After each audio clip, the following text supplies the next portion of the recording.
सभी श्रोताओं का राम की कथा में हार्दिक स्वागत, अभिनंदन। पिछले वीडियो में आपने देखा कि कैसे गंगा जी पृथ्वी पर पधारी।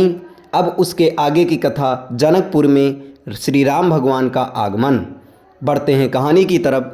दूसरे दिन ऋषि विश्वामित्र ने अपनी मंडली के साथ प्रातःकाल ही जनकपुरी के लिए प्रस्थान किया। चलते चलते वे विशाल नगरी में पहुँचे।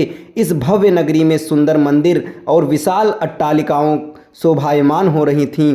वहाँ की बड़ी बड़ी दुकानें अमूल्य आभूषणों को धारण किए हुए स्त्री पुरुष आदि नगर की संपन्नता का परिचय दे रहे थे। चौड़ी चौड़ी और साफ सुथरी सड़कों को देखकर ज्ञात होता था कि नगर के रखरखाव और व्यवस्था बहुत ही सुंदर और प्रशंसनीय थी। विशाला नगरी को पार करके वे सभी मिथिलापुरी पहुँचे।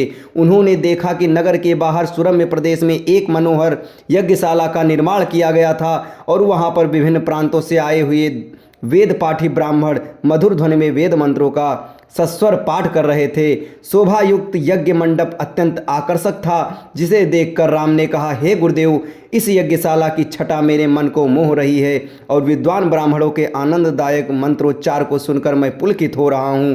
कृपा करके इस यज्ञ मंडप के समीप ही हम लोगों को ठहरने की व्यवस्था करें, ताकि वेद मंत्रों की ध्वनि हमारे मन मानस को निरंतर पवित्र करती रहे। जब राजा जनक को सूचना मिली कि ऋषि विश्वामित्र अपनी शिष्यों तथा अन्य ऋषि मुनियों के साथ जनकपुरी में पधारे हैं, तो उनके दर्शन के लिए वे राजपुरोहित शतानंद को लेकर यज्ञशाला पहुँचे। पाद्य अर्घ्य आदि से भी श्री विश्वामित्र जी की पूजन करके राजा जनक बोले, हे महर्षि, आपने यहाँ पधार कर और दर्शन देकर हम लोगों को कृतार्थ कर दिया है। आपकी चरण धूलि से ये मिथिला नगर पवित्र हो गई है। फिर राम और लक्ष्मण की ओर देखकर बोले, हे मुनिवर, आपके साथ ये परम तेजस्वी सिंह शावक जैसे अनुपम सौंदर्यशाली दोनों कुमार कौन हैं?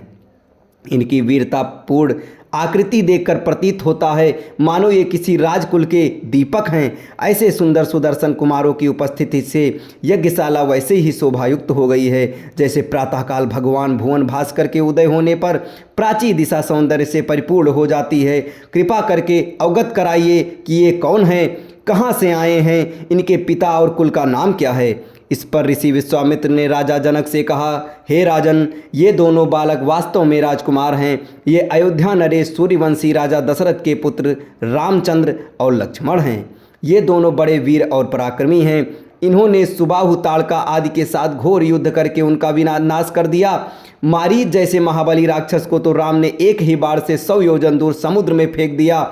अपने यज्ञ की रक्षा के लिए मैं इन्हें अयोध्यापति राजा दशरथ से मांग कर लाया था। मैंने इन्हें नाना प्रकार के अस्त्र शस्त्रों की शिक्षा प्रदान की है। इनके प्रयत्नों से मेरा यज्ञ निर्विघ्न तथा सफलतापूर्वक संपन्न हो गया। अपने सद्व्यवहार, विनम्रता और सौहार्द से इन्होंने आश्रम में रहने वाले समस्त ऋषि मुनियों का मन मोह लिया है। आपके इस महान धन यज्ञ का उत्सव दिखाने के लिए मैं इन्हें यहाँ लाया हूँ। इस वृत्तांत को सुनकर राजा जनक बहुत प्रसन्न हुए और उन सब के ठहरने के लिए यथोचित व्यवस्था कर दिया। अब इसके आगे राजा जनक के यहाँ मिथिलापुरी में क्या हुआ, कैसे हुआ सीता स्वयंवर, आपको अगले कथा में सुनाया जाएगा। तब तक हमारे साथ बने रहें। धन्यवाद।